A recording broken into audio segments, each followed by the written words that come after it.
Amados irmãos e irmãs, hoje nós estamos celebrando o batismo do Senhor, que é a festa com a qual nós encerramos o tempo do Natal, que começou na celebração do nascimento do Salvador e deu um passo muito importante na Epifania.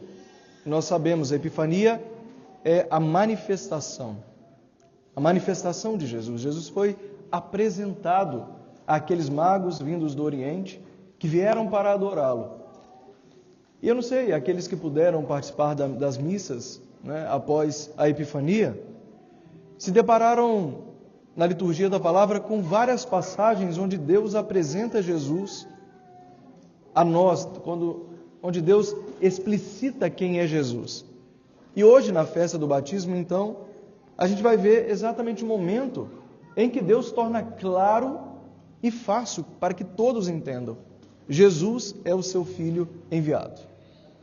Quando Jesus desce às águas do Rio Jordão para ser batizado, ao voltar, o céu se abre e Deus faz ouvir sua voz, dizendo: "Este é o meu Filho amado." Ou seja, ali Deus mostra de fato quem é Jesus. Não há mais espaço para dúvidas entre aqueles que viram aquela cena. Não há mais lugar para questionamentos. A voz do Pai foi muito clara: "Este é o meu Filho amado." No batismo de Jesus, o Filho é revelado. E ali se cumpre de maneira muito bonita e perfeita aquilo que nós ouvimos, especialmente na primeira leitura, onde Isaías nos apresenta o enviado de Deus, o ungido de Deus, como o servo sofredor. O servo que não foge da cruz, não foge do sofrimento, não se nega a passar tudo o que teria que passar por nossa causa. E sabe por quê? E é a parte mais bonita dessa primeira leitura que nós ouvimos, que eu acho. Ele diz: ele não quebra um caniço rachado e ele não apaga um pavio que ainda fumega. Meus irmãos, o que Deus quer dizer com isso é que onde há um fio de esperança, Deus não desiste.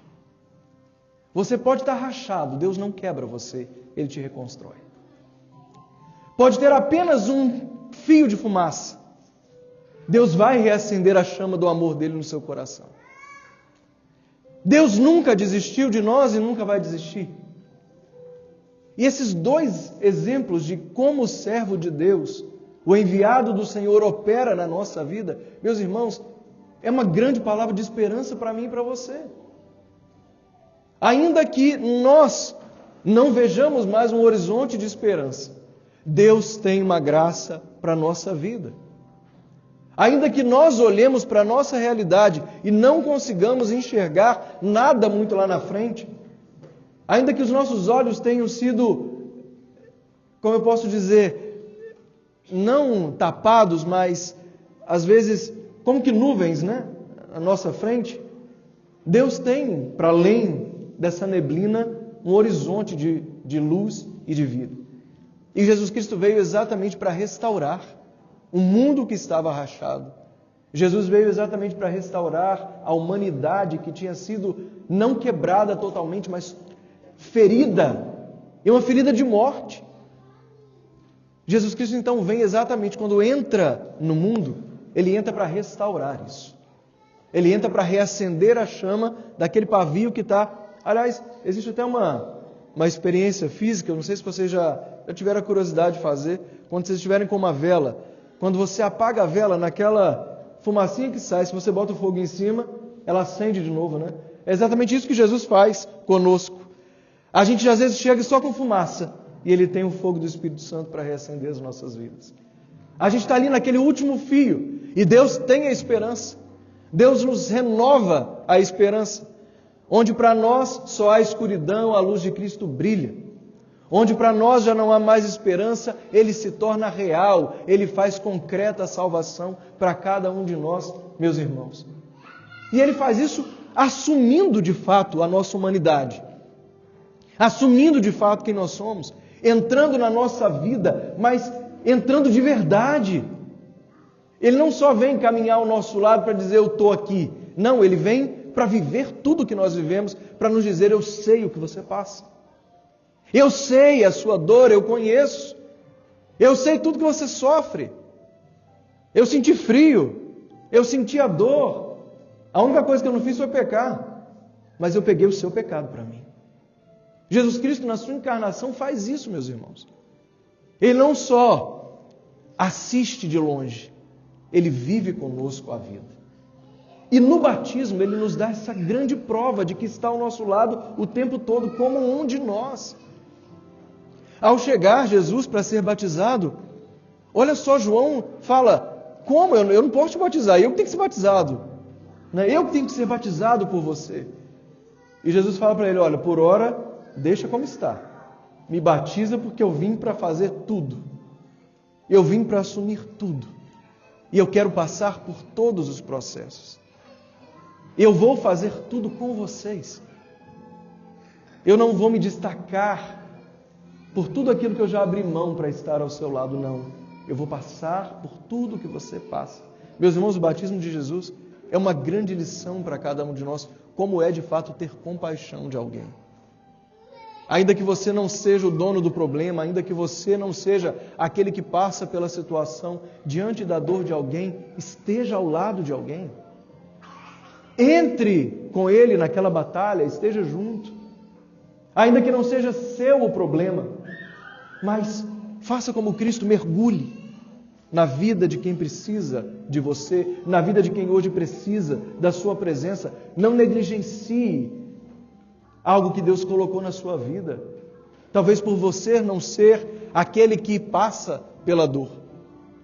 Jesus Cristo então faz isso ao entrar naquelas águas. Ele não mergulha só na água de um rio, Ele mergulha na vida de cada um de nós. Ele mergulha profundamente na humanidade. E ali então a graça acontece. O céu se rasga em dois. O Espírito Santo se torna visível na figura de uma pomba.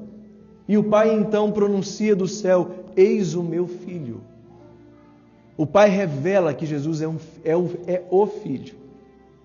E algo semelhante acontece em cada batismo celebrado pela igreja. Algo semelhante acontece em cada batizado que ocorre no mundo.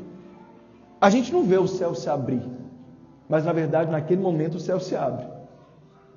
A gente não ouve com os ouvidos humanos, mas Deus fala mais uma vez em cada batizado, eis o meu filho, eis a minha filha, amado e amada.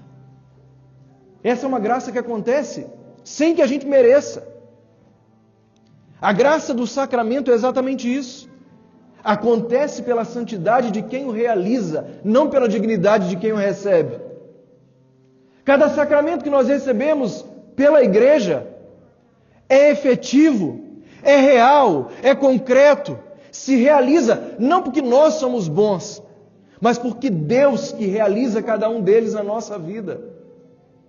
E essa graça, meus irmãos, é o que diferencia o olhar católico sobre o batismo de muitas outras igrejas. Para muitas igrejas, o batismo é só uma forma de adesão àquela comunidade. Nós não. Nós entendemos, e por isso no credo, daqui a pouco a gente vai dizer isso, eu professo um só batismo para o perdão dos pecados, porque uma vez que Cristo te chama de filho, ninguém mais pode tirar de você a graça de ser filho dele. Essa é a graça que o batismo te dá. Essa é a graça que só pelo batismo você recebe. Há algumas correntes teológicas mais modernas e contemporâneas que querem nos dizer que nós já nascemos filhos de Deus, que o batismo é só um plus a mais na nossa vida. Isso não é verdade. O que a igreja sempre nos ensinou é o seguinte: o Senhor nos cria. Nós somos as criaturas mais amadas. Dentre todas as outras criaturas, nós somos privilegiados com o amor de Deus. Nós somos criados à imagem e semelhança dele, mas nós não nascemos filhos de Deus por um motivo muito simples. Todo filho tem que ter a mesma natureza de seu pai e sua mãe. Todo filho tem que ter a mesma natureza de seus pais. Hoje em dia nós estamos vivendo A onda dos pais de pet, né? Que é o cachorrinho, o filhinho. Filho nada, cachorro é cachorro, filho é filho, cada coisa no seu devido lugar. E nada substitui. Não existe laço que possa substituir o laço da natureza. Não substitui. Por mais que queiram dizer, é o meu filhinho de 4 patas. Isso é conversa fiada, é carência. Filho é aquele que tem a mesma natureza dos pais. Por isso, os homens só vão ter filhos humanos. Só terão filhos humanos. O cachorro sempre vai ter filho, cachorro. O gato sempre vai ter seus filhotinhos, gatos. E assim por diante. De forma que para ser filho de Deus, você teria que ter nascido Deus. Nenhum de nós nasceu Deus. Deus só tem um filho, é Jesus Cristo. Para que eu me torne filho de Deus, eu preciso participar, ou eu preciso estar no corpo de Cristo. Eu preciso fazer parte dele, porque aí nele eu me torno filho. Em Cristo eu me torno filho.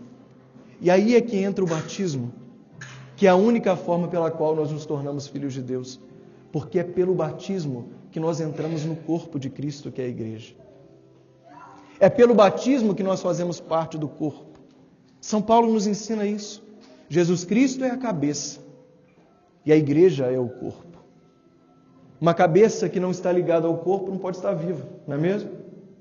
E um corpo sem cabeça também não vive. Daí a união necessária entre Cristo, cabeça, e a igreja, corpo. E para que eu me torne filho, eu preciso entrar no corpo do Filho. E é o batismo quem nos faz entrar na igreja, meus irmãos, e é por isso que é o batismo que nos faz filhos de Deus. É por isso que só pelo batismo nós temos a graça de sermos igreja, de sermos famílias. Eu posso chamar cada um de vocês de irmão, de fato, porque pelo batismo nós nos tornamos irmãos de Cristo, irmãos uns dos outros. Até o dia do nosso batismo, por mais que nós fôssemos e somos amados, mas nós somos ainda meras criaturas. Do nosso batismo em diante, não. Nós nos tornamos por graça o que só Cristo é por natureza, Filho de Deus Pai. E essa é uma graça que a gente fala na igreja, que é um dos 3 sacramentos que imprimem em nós algo que nós chamamos de caráter. Muda o nosso ser. Vai lá no mais íntimo de quem nós somos e nos torna outras pessoas. A gente entra de uma forma e sai de outra totalmente diferente. A gente entra criatura e quando a água toca a nossa cabeça ou qualquer outra parte de nosso corpo, ali acontece uma transformação no mais profundo do que nós somos, no nosso ser. Até aquele momento nós somos algo e depois daquele momento nós nos tornamos outra coisa totalmente diferente. É o que nós chamamos de mudança ontológica. Deus vai no mais profundo do que nós somos e nos dá algo, Ele imprime em nós um selo que nós chamamos na igreja de caráter. Meus irmãos, você pode negar a fé algum dia na sua vida, mas ainda assim, depois do batismo, você continua sendo filho de Deus. Você pode não querer mais, mas você continua sendo filho de Deus depois do batismo. Ninguém pode roubar isso de você, nem você mesmo. Outra coisa são os frutos do batismo na nossa vida. Isso aí depende de nós. Isso depende de nós. Que eu posso ser filho, mas não viver como filho. Eu posso ser filho, mas não dignificar a minha vida como um filho. Eu posso desperdiçar a graça do batismo se eu não me esforçar para ser como um filho de Deus todos os dias. Isso é muito triste. É muito doloroso, porque é jogar o maior presente que Deus pode te dar no lixo. É cuspir no rosto do seu pai. É você simplesmente jogar fora uma graça que tantos gostariam de ter, mas não podem. Se Deus nos oferta, meus irmãos, nós não podemos abrir mão disso.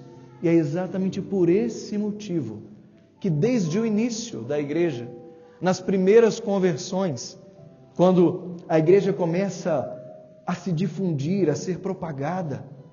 Desde aquele primeiro momento em que, quando um membro de uma família se convertia, a família inteira era batizada junto com ele. As crianças, os adultos, os mais velhos. Foi lá desde o início. Lógico que no início ali da igreja, a conversão era algo assim, cada um se convertia no seu tempo, mas quando a fé de fato se espalha e começa a atingir de maneira grandiosa as famílias, eram famílias inteiras batizadas no mesmo dia, desde os mais velhos até os mais novos. Os cristãos começavam a batizar as suas crianças porque a gente não sabe o que vai acontecer na nossa vida. A gente reza para que todos cheguem, até a velhice, mas a gente não sabe. Por que esperar? A gente não pode transformar o batismo num simples evento social. Porque eu quero fazer uma festa, meu Deus do céu. Primeiro a graça, depois a festa. Primeiro o que o batismo me dá de verdade. E depois eu comemoro qualquer dia, qualquer hora, com todo mundo. Mas eu não posso deixar passar a graça. Que sinceramente, meus irmãos, nós não sabemos o dia de amanhã. Outra característica do batismo é o perdão do pecado original. Que é tão interessante a gente ver, cada sacramento tem um sinal visível, E o batismo é a água. E a água tem um significado muito grande para nós. Se não houver água, não há vida. A água limpa. E é exatamente esse o sentido. Enquanto a água toca o nosso corpo, o Espírito toca a nossa alma e nos lava do pecado original. Como a água é capaz de lavar o nosso corpo, o Espírito Santo é aquele que purifica a nossa alma. É Ele quem pode fazer essa graça. Ele tira de nós o pecado original. Ele apaga de nós aquela culpa que vem desde os nossos primeiros pais. É o batismo quem apaga essa culpa. Gente, no dia do nosso batismo, nós fomos totalmente lavados de todos os pecados. Todos eles. Não fica um pecado sequer na nossa alma naquele momento do batismo. E aqui está o ponto, onde a gente percebe a graça do sacramento. Deus tem suas formas de perdoar e de conduzir todos aos céus fora das vias ordinárias. Mas a via ordinária é o sacramento. Por quê? Porque o sacramento não depende de nós, depende só dele. Cada vez que eu busco o sacramento, eu tiro de mim um peso. Porque é Deus quem realiza, não sou eu. Agora, cada vez que eu quero caminhar por mim mesmo, eu corro o risco de não conseguir. Porque eu nunca vou ser perfeito. Eu nunca vou estar exatamente onde eu preciso estar para que a graça aconteça na minha vida. Abrir mão da via ordinária é jogar com a sorte. Abrir mão do sacramento, meus amados, é jogar com a sorte. É tirar de Deus o poder de realizar em mim, para eu mesmo querer realizar com as minhas próprias mãos. Deus abre as portas, mas Ele não nos obriga a entrar. No batismo as portas do céu são abertas, mas Ele não joga ninguém lá para dentro. Deus não nos empurra, Deus nos oferta. Deus não nos obriga, Ele nos dá a oportunidade. No batismo a porta já foi aberta. No batismo de Jesus, as portas do céu se abriram literalmente. Mas no nosso batismo, elas se abrem pela graça para cada um de nós. Mas há um caminho ainda a ser trilhado. Há um caminho a ser trilhado. Porque para que eu viva como filho e filha de Deus, eu preciso da família de Deus. Eu preciso da família. No nosso batismo, Deus nos colocou um laço que nos une aos irmãos que estão aqui e também àqueles que já estão no céu. A igreja é muito mais do que aquilo que nós conseguimos ver. A igreja é uma realidade terrena e também é uma realidade celeste. E é por isso que nós dizemos e entendemos que os irmãos que estão lá nos céus podem derramar por suas vidas, pelo poder de Deus, graças sobre nós. Nossa família não é limitada. Nossa família não tem limites pela nossa fé, por aquilo que nós somos. Meus irmãos, o batismo de Jesus Cristo é para nós uma graça que não pode ser descrita, mas que precisa ser vivenciada todos os dias.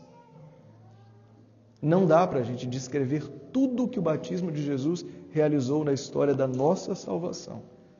Mas uma coisa é certa, uma vez que Ele fez, eu não posso descrever, mas eu posso viver. Eu não posso falar de tudo, eu não posso esgotar a explicação sobre o batismo, mas eu posso e eu devo esforçar toda a minha vida para não deixar passar em vão essa graça que chegou até mim sem que eu mereça, mas que pela misericórdia de Deus eu recebi. Você recebeu, sem mérito algum da sua parte. Mas, por outro lado, se Deus te deu, não desperdice. Não deixe passar em vão. Que o batismo de Jesus nos faça também batizados, recebermos a herança que foi conquistada por Ele. E aqui eu fecho. São Paulo diz: aqueles que foram batizados na morte de Cristo. Por isso podem ressuscitar com Ele. Meus irmãos, na morte nós somos batizados. No dia do nosso batismo nós já morremos. Nós já estamos mortos para esse mundo. Nós já estamos mortos para este mundo. Agora, mortos para este mundo e ressuscitados com Cristo para a vida eterna.